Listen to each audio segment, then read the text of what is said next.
À travers les graves incidents qui se sont produits dernièrement au Zaïre et au Togo, l'Afrique a exprimé durement ses difficultés économiques et politiques, le déficit démocratique étant naturellement le plus souligné dans les milieux occidentaux. Avant d'en parler avec Edgar Pisani, qui est notre invité, nous allons porter notre regard sur un autre pays africain, le Mali, qui s'efforce depuis des mois de bâtir différemment son avenir. D'abord, en organisant devant une cour d'assises le procès de l'ancien président, Moussa Traoré. Après 23 années de régime unique, le règne de l'homme fort du Mali s'était achevé dans un bain de sang en mars 1991. Depuis 2 mois, l'ensemble de l'Afrique francophone se passionne pour un procès dont le verdict interviendra dans quelques jours. À Bamako, reportage de nos envoyés spéciaux, Pascal Verdeau, Georges Minangwa. Le président Moussa Traoré à l'apogée de sa gloire. C'était le temps où la France, attachée à la stabilité et au progrès du continent africain, saluait le président en exercice de l'Organisation de l'Unité africaine.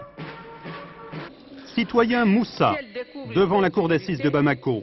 Il est poursuivi pour crime de sang, responsable ou coupable dans la répression de mars 91 qui a fait officiellement 106 morts. Vous vous appelez Moussa Traoré. Vous êtes né le 25 septembre 1936 à Caille. Oui, Monsieur le Président. Vous étiez officier de l'armée malienne. L'engrenage politique, le cœur des événements, a eu lieu sur ce pont, rebaptisé Pont des Martyrs. Manifestation d'étudiants, d'hommes, de femmes qui réclament l'ouverture et le multipartisme en face à un président dictateur arc-bouté sur son pouvoir depuis plus de 20 ans. Affrontement, état d'urgence, l'armée tire sur la foule. Le 22 mars, c'est le vendredi, c'était un vendredi, le vendredi noir, c'était pendant le mois de carême. Et on a commencé à mettre les barricades.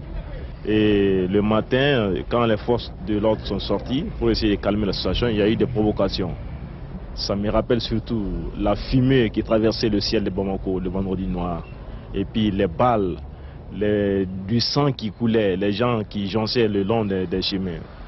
Vraiment, ça me rappelle quelque chose de très dur. Parmi les morts, il y en a qui ont été écrasés par des sacs de mille.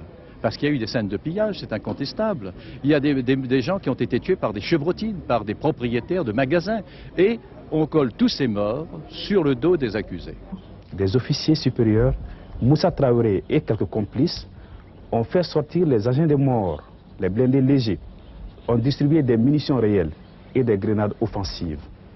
Donc nous refusons la thèse de la bavure des hommes de troupes et nous voulons savoir qui a fait quoi.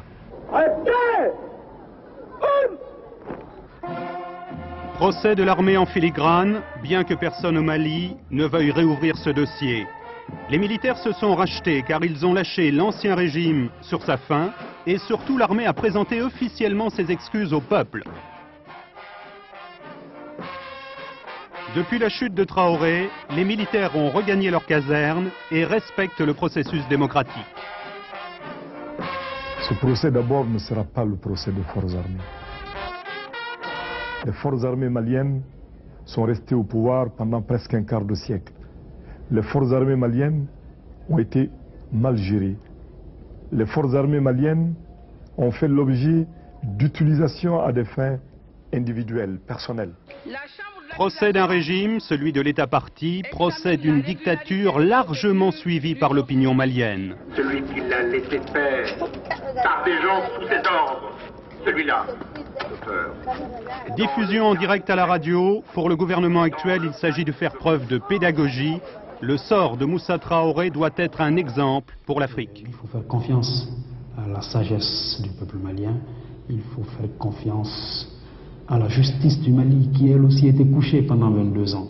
Nous l'avons remise sur pied pour lui demander d'instruire une affaire extrêmement difficile. Il était important que ce procès se tienne pour que tout le monde sache qu'aujourd'hui, pour gérer en Afrique, il faut accepter de rendre compte.